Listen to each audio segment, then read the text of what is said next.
But one thing I definitely know about 100% is where these elections are going. And you heard it here first, folks. Remember the date, because we're 5 to 7 months out from the next election. But you know me, I like making predictions, and they're usually bang on, scarily correct. It was about the 25th of October. I came to the realization, and I was talking to someone from the left, and I was talking to someone from the right, and it appears to me that the next election is going to be another Labor win. It appears to me that Albo is going to win a minority government. And why am I so confident? Well, I'm looking at what these people are doing in these think tanks on the right. I'm looking at what's going on with the Liberal Party. I'm looking at exactly what's going on with the seats that they're targeting. They're not targeting the right seats. Right. Now, if we could just bring this map up, the reason why I'm trying to get these maps out to as many people as possible, anyone that'll listen, is these particular maps show you exactly the right seats to go after. Again, if you want one of these maps, you can email me at joel@thearcpodcast.com. These maps are critical because what they show you is the last election results, but also the referendum results overlaid with it. Why the referendum results? The referendum results show you, it's basically was our MAGA vote. If you voted against the voice, if you voted no, if you were part of that 60 to 70% that didn't like what Albo was buying, was selling you, then you're more likely to believe in freedom of speech, conservative values for your kids. You're against the LGBT agenda. You were probably against the jab. You're against the lockdowns. There's a very high predictability with that. Now, you would think that a lot of these think tanks on the right, you would think that the Liberal Party would therefore be targeting the seats that voted the highest sort of no areas. They're not. They're actually targeting 60% yes voting areas. So when I look at this map, in order for the Liberals to form government, they need to find 19 seats. I don't see it from the strategy that they're doing. I don't see it. So that means that there's a domino effect that's going to take place over the next 3 years. And sorry, give me some rope. Stick with me for a second. Let's assume for a second that Albo gets a minority government in the lower house. He still forms government, but he has to go in coalition with either the Greens or the Teals. That then means Peter Dutton is going to be seen as a failure. The Liberal Party will turf him out. They'll say, you're unelectable, you're XYZ. They do this every time. Well, they didn't do it with Tony Abbott. They got rid of him after something like 40 consecutive polls where he lost. So he was actually a winning prime minister, and they still got rid of him. But the left play really good battles like that in the Liberals. They will turf... they will get rid of Peter Dutton. He will either resign or they will do a popular vote against him within the party. They'll put someone in a bit more like a Malcolm Turnbull or a Scott Morrison, which will be more left-wing, believe it or not, than Peter Dutton. They will inevitably lose at the next federal election after that, May 2028. And then it's only at that point we will see a situation where we can actually see a Liberal Party go back to its roots, the Menzies We Believe statement that believes in small business, the individual to start a business. Now, some of you might Sorry, be... mate, so when can I come back to the country? 2028 or 2030? Bear with me. One more thing. One more thing. Damien, I'm hearing some really great things about Saudi these days. It's becoming more liberal. There's some great investment opportunities. There's not a lot of government regulation. Let's move there for a bit. One more thing, because this is critical, because everyone's going to probably be writing in the chat right now, and I can see it. They're like, Joel, what are you talking about the Liberal Party? You need the Liberal Party in order to form government. Why not vote minor party? That's what people are saying. The problem with the minor parties is they don't get more than 15 to 20% of the vote in each state. And they are not going to amalgamate until after May 2028 because Pauline Hanson is the dominant minor party. She has at least 5% wherever she runs a candidate, even if it's a ghost candidate. She always runs and gets at least 5%, which is more than any other minor right party. In May 2028, she's up for re-election. She will run, she will win that, and she will renew her 6 years, and she will hand that off to someone. A lot of people are saying James Ashby or someone else. Whoever it is, it's not Pauline. Their vote will collapse, and it's only at that point the minor parties will actually have to come together and form something new. I have a feeling of what that might be, but in terms of who is going to lead the right in this country, check back in May 2028 once we conclude. Can I just say something to everybody who's sending a message now saying vote for a minor party or minor parties are the answer? Go do one of two things. Go hand out how to vote cards at the next election in your area. for 2 hours at least and watch the average voter and the way that they think and the way that they don't think, actually. Yeah. So watch that. Secondly, and how disconnected and disengaged they are from politics. Okay. Yeah. Or run yourself for a minor party like I did, and you'll realise that it is really an uphill battle. That Australians are so wedded to voting for one of the two major parties that the only way to change things is for people to join the main right-wing party and make it the way you want it to be. Make liberal again. Make Liberals liberal again. We've got to get inside the Liberal Party. That's where the action is. That's where the game is played. It's not played outside. It's inside the party, and it can happen because so few people go to these branch meetings. Right? It's the same people. And if 100 people just got together and went, you know what, we're going to go to our branch meeting, and another 100 people in another area went, we're going to go to our branch meeting, and another 100 people, it wouldn't even need 100, 20 would do it. That's what Antic did. And Yep, that's what Alex did in South Australia. So they've and he taken did it. it. The religious right or the conservative right was able to... It's happening in WA as well. Yep. You know, Antic in South Australia, he went round to all the churches. He said, look, if you vote in pre-selections, you get more people like me into office and not people like Malcolm Turnbull. That's not got to join the party. Now, the problem is that they're keeping people out. So they're very... So you got to be a little bit sneaky about it, actually, probably. So someone like myself, there's no way... I don't even... I can't get... I tried to go back in after the election, and they wouldn't have me. So you can force yourself into the party, but I think from a perspective of voters, based on what Stephen Peters said, which I didn't know, if you put a minor party first and then preference the Liberals or the Labor, if that's the way that you're inclined. Oh, sure. Yeah. You take away their, what is it, $3.80 or whatever it is per voter. Yeah, $4 to $6. So, yeah, take their money. Yeah, it's Maybe then you Well, get... you have to get a certain idea, number but of few votes people to get do that money. So if you don't get, I think, 4% of the vote, I got 2.7%. So I just blew 15 grand of my own money. I didn't actually get anything back out of it, right? Which I wasn't seeking to do that. Would have been nice to have some money to play with. I probably would have given it to the Liberal Democrats, who was the party that I ran with. But I think, unless we're making that change inside the big, it's really about marketing and branding more than it is about the game. Because I mean, Australia's actually set up pretty well for. There's a few things. Preferential voting is pretty good. 100% right? preferential voting, publicly funded elections. There's a few things going for us. And by the way, guys, this isn't a Liberal Party shill page. We are the hardest on the Liberals ever. Like no one else. Sky News, I wish they were more hard on the Liberals. There's nothing stopping you from joining the Liberal Party, voting in pre-selections. And if they don't do what you're happy with, you can still have the liberty to go and vote and volunteer at the election for your favourite minor party. But in these a lot of people don't realise that. They don't realise that. And that's what's funny. There's a great line in the Bible, my people suffer because of their lack of knowledge. We're like a soccer team that doesn't know the rules and we keep getting red cards and we don't understand why. Yep. That's why this show exists. That's why people like Damien Coory do a phenomenal job in what he's doing on his show. But look... I think the reason why we are so hard on shows like this on the Liberal Party is because I'm going out on a limb and making an assumption that most of us are formerly Liberal or still currently Liberal. It's like why we're hard on Australia, mate. I mean, you were saying before, I'm down on the Australian people. You were down on Australia as generally in the business side of things. And it's like, but not we're down on Australia because we love Australia. Exactly, not the Australian people. I love the Australian people. Absolutely. I think this is the best country that you could live in if we just had some decent management. And although I am born and bred Western Australia, well, I haven't bred, but born in Western Australia, I think Sydney is one of the most beautiful cities that you could have. But you try going out on a Friday night in Sydney, and it's dead compared to what it was when I was a teenager. So I don't like the way the place is run. No. But I love Australians and I love this country. And I just hate to see all of these opportunities that are being continually taken away from us. The Liberal we're Party all here I because we're fighting for it. Yeah. We're all at this desk because we are fighting for Australia. Now, I flirted with I can't think joining of as anyone a- rather be really tonight, though, guys. It's nice. And I'd like some more whiskey, please, John. I left you the bottle next to you, actually. Did you? Oh, my God. I did. So go. I flirted. By the way, I'm drinking iced tea. I don't know what he's on. I flirted with joining the Young Liberals under John Brogdon when I was a teenager, or more so, they were actively trying to bring me in.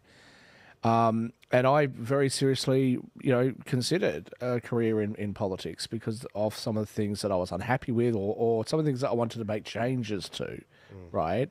And, with all of that ambition and the ideals of, that teenagers have, and, well, first I'm a dual citizen, so I couldn't have done anything, but I didn't know I was a dual citizen at that time.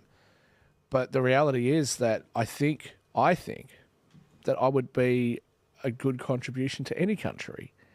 And the fact that people like me end up leaving in frustration, and then when you get a little bit older, I'm 40, so I'm not too old, but you look back at Australia and go, well, do I want to come back and bang my head up against the wall and butt heads with politicians and government, or do I just want to live my life somewhere where I've got more freedom? Do I want to get back together with my ex, or do I want to just continue the relationship with the beautiful girl that I've got now? That's kind of the question, and that's what happens with Australia. So you look at Australia and go, look, I'm not going to sit here and argue forever trying to get things done. I'm just going to take a moment more just to go on one more slight rant, if that's okay with everybody. Certainly. Milk. So Yes. It's going to sound totally random. I think about milk every day. Sound totally random, okay? So, Where's he going? having travelled to the Middle East, you go to the Middle Eastern shops and you see the, like Carrefour and places like that, and you see all the different meat products. And you've got like Indian and Pakistani meat, and you sort of keep going, across all these different countries. And then right at the top of the list, the most expensive stuff is Australian meat and New Zealand meat products. Yep. Okay? They love our products. They love our produce. And I would say, having travelled all over the world, that our agriculture is the best quality in the world by far. They want our milk. China wants our milk. And we're not selling it. If you guys remember the baby formula stuff, Coles and Woolworths used to put a limit on how much you could buy. Why? Because Asians were buying it and shipping it back to Asia. Now, I don't know if I'm the only genius that thinks like this, but if they want our stuff and it's causing shortages in our grocery stores, shouldn't we just produce more of it and sell it to them? Good God, man. You stop making sense. So, from what I understand, what we needed to do in order to bring up that supply was we needed to build a milk processing facility that would have cost around $20 million. Now, that's nothing for private enterprise and it's nothing for government. A lot of money for us, but from enterprise or government, that's nothing. Not only did they not fund it, but as I understand it, they actually blocked other companies from doing it when they wanted to. What was the result? The result was two things. One, that some Asian investors, especially Chinese investors, started buying up farmland in Australia so that they could actually ship the stuff themselves. And two, we lost that to Fonterra in New Zealand. Now, I have nothing against Fonterra and I have nothing against New Zealand. But while our farmers are trying to expand into other markets, this was an obvious one. And that $20 million would have resulted in an extra $2.5 billion in milk exports from this country. $50 million a week, and that's just talking about the milk that we would have brought out of Victoria and New South Wales. You can't encourage productivity in our farmers. That's where we're putting our wind farms and our solar panels. And that's the reason why Can't put a people good like me wind go- farm up. You've got a cow in the way. It's exactly. And that's the reason why people like me go overseas. Exactly. And so, look, the reason I bring up all of this, with regards to economics, with regards to elections, is no one's going to tell you this. No one's going to tell you this. We're going to be completely honest with you. This is what these gentlemen are doing with their business. This is what, I see with regards to going forward with elections. I don't have a vested interest. I'm not running. I'm not a member of a political party. I'm telling you guys this so you can sort your lives out because you've got kids, you've got businesses, and you want to actually flourish. That's why I do this. I don't do this because I get, $1 million a year from the Liberal Party or some crap like that. I do this because I care about you guys. You come up to me in the street. You come up to, I know Damien Coory gets this all the time. People come up to him and say, thank you. Thank you for doing what you're doing. Thank you for, being unchained from some of these organizations. I want you to be able to sort your lives out with reliable information. I was really troubled during the pandemic. I was at a protest in 2021. I was about 24, 25 years old. Someone came up to me and said, thank you for what you do. I made a decision to mortgage my house on the basis of what you said. Shit. And to sell it. And I was like, what are you talking about? I said, I don't talk about that stuff. How did you make... And that's the thing. People need that information to make a decision about their lives. So look, it's not all doom and gloom with regards to the elections. 3 years is actually quite a short time. After May 2028, I can't see beyond that mountain, but I'm very optimistic about the MAGA wave that's going to come after that. There's a lot of building that people like me and others have to do between now and then to build the infrastructure. What happened with Trump with the swing states, people like Charlie Kirk targeting the 7 swing states with infrastructure, ballot harvesting and all that kind of thing, it didn't happen overnight. That was 4 years of building, hundreds of millions of dollars. I think last year Charlie raised $100 million just to fight this election this year. I'm dealing with a budget of like less than $1,000 a week with regards to everything that I'm doing. Now, once a lot of that money works out that it's not yielding the results with regards to these next 2 elections, I'll be right here with a bunch of credibility, a bunch of projects that we've already delivered on, and the numbers to prove it. I mean, the numbers, Damien, you get on your YouTube, it craps on the ABC. Like, we were looking at our stats from the other night, our live stream, concurrently with the ABC's Q&A live stream. Yeah. We I think it was like 5 or 10 to 1. So my Well, Sky News just goes nuts too, and I mean on YouTube they get a lot of most of because they have a massive audience and following in the US because Americans like to watch, particularly Rita Panahy's Lefties Losing It. Yeah, it's a massive show in the US, and people know her from that over there. I think it's 1.5 million views as soon as it goes out. So that's the media, right? So what Capital's got to realise, Mr. Capital, Ms. Capital, whoever you are out there. Is you've got to stop funding think tanks and organisations. I love think tanks. You can keep funding them, but you've got to say to yourself, how many people are they reaching? Yep. Right? They hold an event, they get 700 people, and everyone goes, oh, it's so popular, it's so fabulous. Joel Jammal's The Ark is getting thousands of views and hitting young people and the people who really matter and that sort of thing. And, we're putting the money in the other direction because it's more seen or more for some reason it's like, oh, because it's an event. It's got a higher status. And I'm not going to name and dump higher on any conservative events or organisations because I like them all and I think they're doing a great job and everybody needs to pull together and work hard. But I should not have a podcast, a show that is rating in 5 figures. Who am I? I'm an ex-journalist, hasn't worked in journalism for 20 years, comes back to Australia, sets up a news show. What the, That's why. How am I doing this? I'm doing it because it's not big, the real news isn't being provided by anybody. I don't even have a staff. I don't have any journalists on staff. I've got nothing. Yeah. And we've got that sort of audience. It's like, that's if I why was I in said- America right now, if Joel was in America right now, there'd be people, can we give you some money? Can we grow your business? Can we help you? That is what would be happening. And in Australia, it does not happen. Why? What are we doing wrong? Where is capital? I mean, I've got a bit of money. I put money into it. I put my time into it every week, so I'm not going to put any more in. It's time to pony up, folks. You've got to support these businesses and these startups that are doing the right thing, but you've got to be realistic and look at who's got the audiences, who's getting the traction, right? It's a million views a week. People don't realise, and it's because when I upload one video, it goes to 25 different accounts on different platforms. Yeah. Because of censorship. See, Friendly Geordies, I love Friendly Geordies. I love what he does. I think it's great. I don't agree with everything, but it's good. He only needs one YouTube. He only needs one Instagram. He only needs one Facebook. He only needs one TikTok. So he, just so people don't know him, he is a the YouTuber, for yeah, on the my left. age. A lot of people don't know him. Your age would, but he is the number one political YouTuber in Australia. For the right? lefties, yeah. And he's on the absolutely. left. Yeah. And so he has one account for each of these platforms. I have to have five for the censorship-prone platforms. So that's like 25 different accounts on everything. So my views are spread across everything. Oh, right. And that's because of the COVID year, the censorship. It's like one page goes down on Instagram, so you need another 4 backups and all that.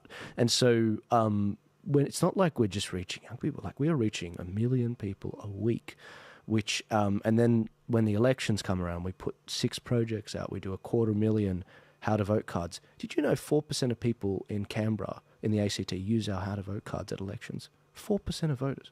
Awesome. That's insane. In fact, 1.5% of all voters in Australia use our how to vote cards. So we actually are, it's not something I want to do. It's not something I sense that you want to do, Damien, but it's because there are people that say they're going to do this stuff, but they're not delivering the results. I should be in construction. I should be back into my industry. You should be building a multi-million-dollar marketing company. Well, I don't know. Like, I mean, I'm a journalist and I enjoy doing what I'm doing. And I think you've actually got a very good skill for this. And I think that's great. Thank you. But I do see a lot of people who one of the other problems that we've got is I always say, everyone's a media expert and everyone's a PR expert. I should have been a lawyer because then you walk in the room and people know you're the lawyer. But everybody can do media, And I talk to a lot of conservatives like, oh, well, I'll tell you how to do it. It's like, no, you won't. And I don't want to sound arrogant, but, I actually got the runs on the board. I've got a history of this. I know how to do. I know what I'm doing. There's a reason why this show has some success. Because I'm skilled at this and I've got experience at it, just like you've got experience at whatever and you're you do. filling a credibility vacuum. Right. Mainstream media has lied to us 24/7 for years. Yeah. And at some point, people are tired of it and they look for an alternative, some place where they can go. People are telling them the truth, and they find you, or they find you, and that's what we need. We have to grow organically, despite the censorship, despite the shadow banning. Yeah. And we've got a friend who puts on events and does a very good job of that. Right now, I hate event management. Right, I'm not going to go up to him and go, oh, I can do events better than you can. Or I can put some, but this is what you hear so much, like, oh, I can do it. We can easily just put a studio together and have a pot and just sit around and talk about stuff. It's not that easy. And if you're going to do it every week in and week out, it's hard work, as you know, mate. And so, and Topher Field knows that. And I've seen Matt Wong and people like that who, brilliant at what they do. Get burnt out. And they get burnt out and exhausted, like I'm feeling right now at the end of 2024. I get it. And it's like, God damn it, where is the support? Like, why are we not getting any support here? That's why I said a few days ago, and I was being a bit tongue-in-cheek, but if the ABC and the SBS can get billions of dollars worth of funding from the Australian government, if you go back, especially Western Australia, that's just immoral. They had community-based radio stations. They had a community television station for a while there. Why don't they provide some funding for independent podcasters? Because they were always talking about community engagement before. That's what they should do. But just to come back a little bit on what you said before about where capital should be going, I think the reason why capital doesn't go to organisations that really would make a difference is because the people with capital aren't trying to actually make a difference. They're trying to network. That's what all these events are. Yeah. Having been, I went to I won't name the organisation. I went to a particular event with leading government people, the heads of state from multiple countries, and the entire event was just networking. Nobody cared about what the speeches were about. We all sat there and just played homage to whatever the topic was, but it was all about networking. And that's where the issue is. That's why I sort of come back to what I said before. We need to have organisations that are started where people can hobnob and network and actually have a clear line between point A and the thing that we're trying to achieve. And I think that you might find that a lot of the people that are currently associated with some of the more conservative organisations in Australia, I'm not going to name them because I don't want to have any friendly fire going on, but some of the people that attend those are not as committed as what they say they are to the sorts of changes that we're talking about making. High net worth individuals are fiddling while Rome burns. I mean, if you don't realize this country is set up for a crisis, just on energy, for one example, and our dependence on foreign powers. Right thing. These people have a lot of pull. But instead of actually focusing on those values, they'll go to some of these networking opportunities or allow themselves to be gate-kept by people who don't actually share the values and the priorities that they need to have. If you want a country where your children are going to grow up in a stable, prosperous country, we really need to do something. Why would a high net worth person care? So we've had a massive influx of immigration into this country. It's to give back. Death tax. Why would a high net worth person? It's because it's to give back. Like the only reason I'm doing this is because my parents came to this country. Same. We want to give back to the prosperity. That's right. Lebanon is a highly corrupt place, and the only way to get ahead was basically through corruption, essentially. And you come to Australia. That's why Lebanese people, they do tend to flourish quite well. I mean, don't get me wrong. They're not some of them aren't the straightest bunch of people. But there is a big segment of them where they believe in family, they believe in hard work, and they work bloody hard. And Australia has given them that opportunity to flourish. Give back. It's important to give back as service to the country. And everyone that's done well, you need to look at that. There's got to be an element of public service that every rich person sees. And to give your children a prosperous place to grow up in. Yeah. That's what I was responding to. That's what I was responding to. If you're worried about your children, you're a high net worth person. Absolutely, we should give back. all high net worth people should give back to the countries that made them, and perhaps to their own communities if they've immigrated or their parents have immigrated from overseas. Absolutely no question. We've had an influx of immigration to this country, which has created an almost anti-immigrant sentiment in this country. We're not an anti-immigrant country naturally. What we want is for people to come over, merge with society, amalgamate, integrate, build businesses, create a life for themselves and share their culture with us. That's exactly what Australia has been about. However, people like Pauline Hanson and many other people on the right talk about the affordability crisis and the critical housing shortage.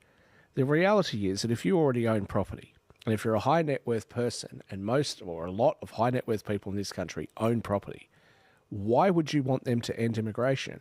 Why would you want them to curtail that? Why would you actually want what everybody on the right says? They should release more land, they should build more properties. You wouldn't, because the critical housing shortage forces up the price of your assets. Why would you care about inheritance tax or any other taxation when you can structure things through trusts and foundations and set them up overseas?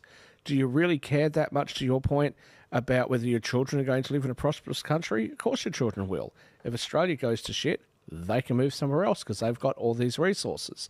There's a huge disconnect, and all I'm pointing out is that a lot of the people that claim to be on the right are not necessarily as committed to what we, the people, actually want as we think they are. Right. A lot of them are, but in my personal opinion, everybody is selfish. People try to act like politicians, they're corrupt. No, politicians are just being selfish like everybody else would. Everybody's after feathering their own nest. Why would the wealthy on any side of the political aisle be any different? Well, that's where the populist movement will grow. I mean, if the populist movement realizes we the people, realize how badly we're being sold out at all these levels, well, then they'll kind of get up and do something different than, just pull the lever for one of the two major parties that are been selling them out for decades. Yeah. Classical liberal theory would suggest, though, that, that people will... It's part of your self-interest to want your country to prosper, because if we have excessive crime, if we have social decay, if we don't have enough housing, we're going to get all these sorts of social problems. We're going to have all sorts of trouble. So rich people get mugged too. Yeah. So don't you want to work for the betterment of your country? I think what you were saying, Joel, is right. I think a lot of people are doing. I mean, I'm doing it because of that. I could be one of those guys at Noosa, on the beach and having a nice time. Yeah. And I don't blame any of those guys for doing that, because I see what they're up against. Yeah. And a lot of them are burnt out. And they've had enough. And but I think. I also don't want to hear them complaining about the left unless they're out there doing something, or they're donating something to the people who are doing something. It doesn't have to be me, just anybody. Obviously. Just get behind stuff. There's a lot of good people.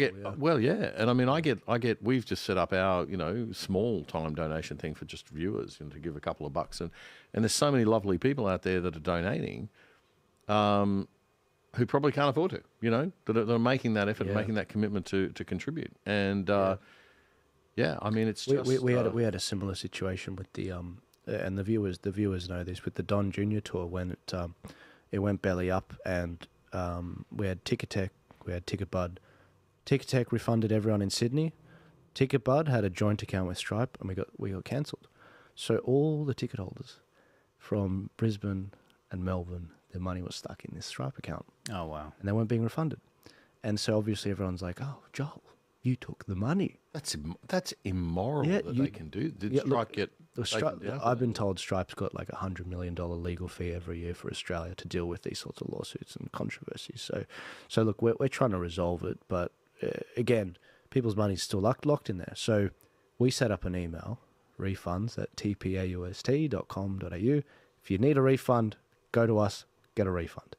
And we have refunded something like $300,000 out of our own pockets to people. God. Just to back them, because they didn't pick this fight. They just wanted to come to a show to see Don Jr. But this is the sort of just one attack we cop for trying to bring someone out to Australia that can help us change the cultural narrative. Look at what happened with Candace. Yeah. I was reminded of a quote from Julius Caesar when he was being stabbed in the back. When he was first being stabbed, he was fighting them off. until he saw his son, and he said, "You too, son." And then he stopped fighting. They killed him. I guess the toughest part about seeing this attack on the Candace Owens tour has been seeing Sky News, a lot of right-wingers saying, yeah, ban her, keep her out of the country, leading the charge. And I'm like, this is why I built a effing studio, because I still don't trust you guys. I remember what you did to Craig Kelly. I remember how during COVID you let us down because you needed that YouTube ad revenue. You didn't want to be banned, and you didn't stand up when we needed it. And there's a lot of former prime ministers and deputy prime ministers that didn't stand up during COVID, and now they want to whitewash over it. And I'm like, you guys let this country down. I am not fighting for you. I'm not fighting for the Liberal Party. I'm not fighting for the think tanks. I'm not fighting for the minor parties. I'm fighting for the people that watch this show, the people that come up to you. A beautiful couple the other day, they've lost everything, got kids and whatever. I say, hi, yep, whatever. I sat down, I had my meal with the people I was with. I get up to pay for the bill for the table that I was with. They went and got the bill. They paid for a $200 bill. Wow. You guys know who you are. I don't know. I don't know how to thank them except my podcast. I meet these people all the time, and I don't know how to thank them, so I just keep going with this. And that's what keeps me going. Those are the people I'm the amazing thing, though, is you've got the audience, and I've got enough audience now to get a certain amount of advertising revenue. And I've only been approached by one advertiser. I'll hook you up. Pitched out to a bunch of Australian companies. Okay. But the one advertiser that approached us was from overseas. Oh, you're coming up on the algorithms as being the fastest growing news podcast in Australia, and we want to advertise on you. And they're doing great out of our show. Really great. That's excellent. Really good sales. That's really So where are the Aussies? Where are the Aussie businesses that want to reach, 40-plus-year-old Aussie men, which we deliver? There are times in history where you need courage. All right, and we haven't encouraged courage. The people who have let us down during the pandemic, and the news organizations, the politicians that let this happen, and still haven't demanded accountability of the TGA, of the institutions. An event will happen again at some point where you need courageous people in government and in the media, and we cannot just whitewash over what's done and say, oh, let's let bygones be bygones. Absolutely not. You have to have people with courage. Otherwise, you're going to have a terrible result. The other thing, too, though, is, I don't want charity. We don't want charity. No, the last thing that a couple of people who are independent, successful people want is going out and begging for bloody money. So I say to people on my show, don't support us unless you feel like you're getting value. If you're getting value out of the show and it's worth $4 a month to you, go ahead, support us. But it's with advertisers, it's the same thing. We actually have the eyeballs. Yeah. You need to reach that market. Yeah. Why are you advertising on, some network that's going to, probably not give you the eyeballs that has questionable ratings technology? Not just the eyeballs, but not give you the truth. Free-to-air television's ratings are kind of kooky. Yeah. And I wonder about, I would question some of that. But, why as an advertiser would you be supporting legacy old media and putting yourselves in environments that people don't really want to be in, that are not being watched, and ignore what is becoming the media? It's not the new media anymore; it's the media. Yeah. Look at the USA. Yeah, the USA, the alt media were like what they pulled off with regards to the eyeballs. How Vivek built an entire following just from hitting up all the podcasts, and RFK as well. I mean, that was how Trump courted that young, especially male vote. Totally. But anyways, guys, we're getting close to the end of the show. There was one more story I